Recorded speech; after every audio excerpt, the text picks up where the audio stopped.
I've been using the Galaxy Z Flip6 for around 4 days now, and this phone has completely shocked me in a few key areas.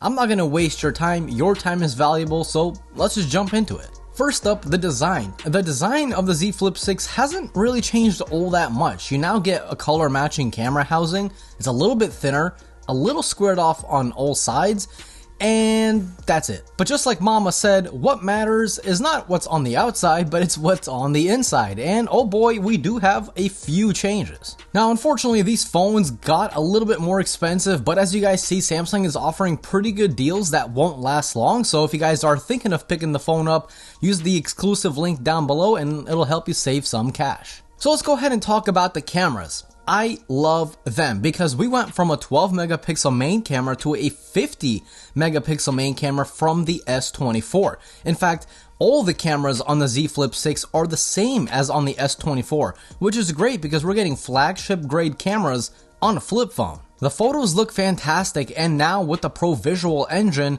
new to the Z Flip6 and Z Fold 6, skin tones should also be more accurate than ever before. Because of that new 50 megapixel sensor on the main camera, you can now do 2x optical zoom without actually having a dedicated 2x optical camera. But my favorite feature has got to be the fact that you never really have to use the inside selfie camera. There's honestly no point in doing so. In fact, I never actually did from my 4 or 5 days of ownership.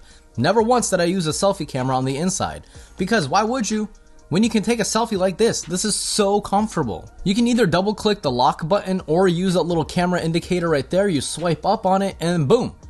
You can now take a selfie camera using the rear cameras, which everyone knows are always going to be the best option for taking photos compared to the selfie camera, which is never really the better resolution anyway. Now, if you want, of course, you can also take videos that way, whether it's in vertical or in landscape. I mean, this is like the best phone kind of shape and size for vlogging because, you know, a lot of you out there might be shy of vlogging outside, especially carrying around these massive phones that we have nowadays.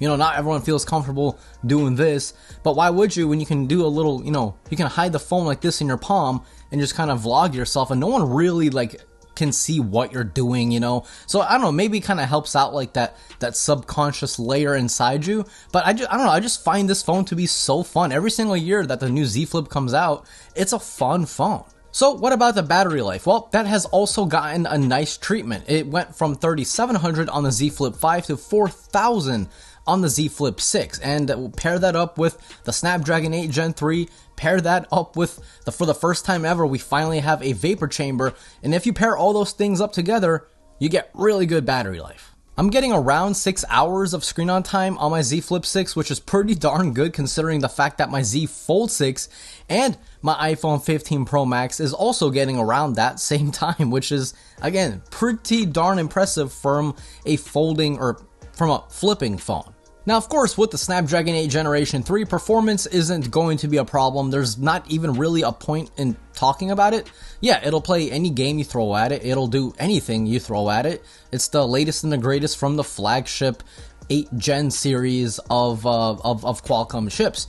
But what is kind of important, that I feel like is kind of way more important than the actual chip itself, to be honest, is the RAM. Because with the Z Flip 5 and older, you only had 8 gigabytes of RAM, which is doable even in today's time. But when you're paying, you know, such a premium price for a phone, you kind of want more, right? We always want more. Even if we have the best, we always want more.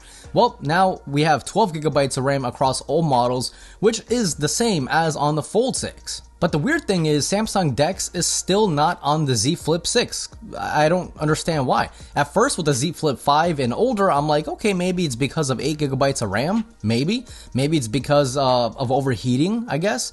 But now this phone does have a vapor chamber to help keep it cool off, or to help keep it cool. It has the Snapdragon 8 Gen 3, which is very power efficient, and it has 12 gigabytes of RAM. It literally fixed all of the issues that I thought was the reason why Samsung DeX was not on this phone. But it's still not here. Hey Samsung, why? The display on the Z Flip 6 has also gotten a much needed update. Now it goes up to 2600 nits and it looks incredible. incredible. But that's just the beginning. The thing that I love the most is that the crease is barely noticeable. I mean, if you compare the crease on the Flip 6 to the Fold 6, it looks like it's a few generations newer than the Fold 6. Now, the cover display on the Z Flip 6 is going to be the same exact like on the Z Flip 5. We still have 720p, which makes sense. It's a pretty small display. No point in giving it Quad HD+. It's going to be 60 Hz, not 120 Hz, which again, that's fine because I feel like what most people are going to be doing on this cover display is, checking your notifications, how many steps you've taken, the weather, very basic, informative stuff like that. Would I want it to have 120? Sure, but then you gotta think about it. It's going to affect battery life. And if you ask me, I really love my battery life to be good.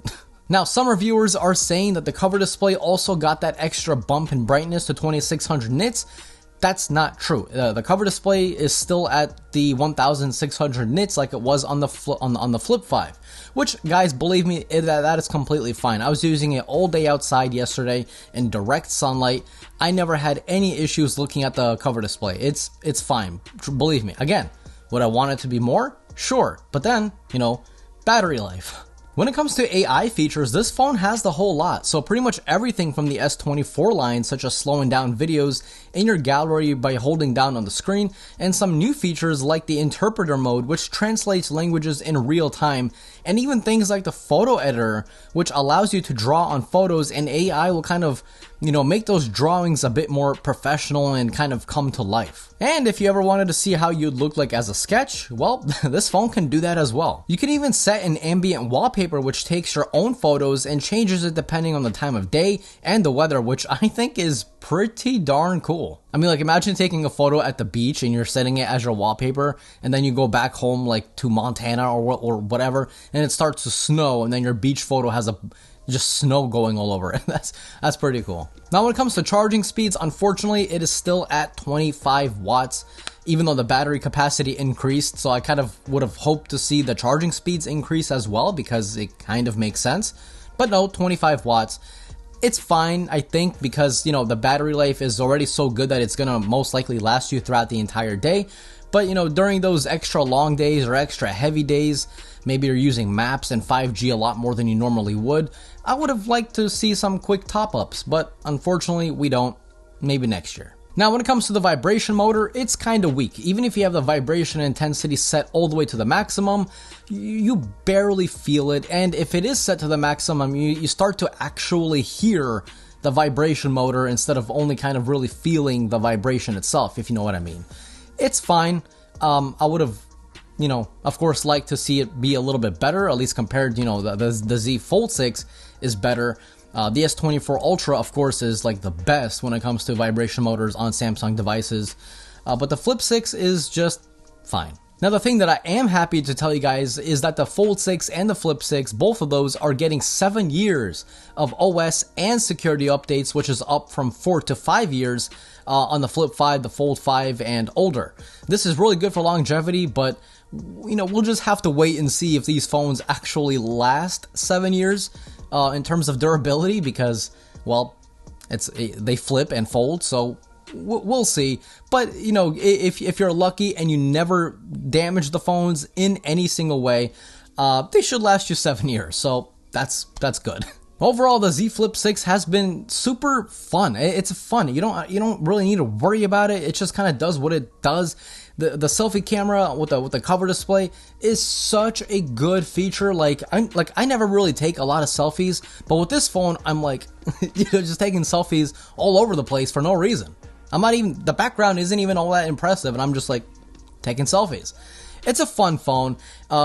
The addition of the Snapdragon 8 Gen 3 definitely helps. The addition of the vapor chamber definitely helps, because this summer has been brutal, like all over the planet. So yeah, this thing keeps the phone nice and cool. So what do you guys think of the Z Flip 6? Do you love it? Do you hate it? Are you using it? Did you skip it and get another phone? Let me know down below.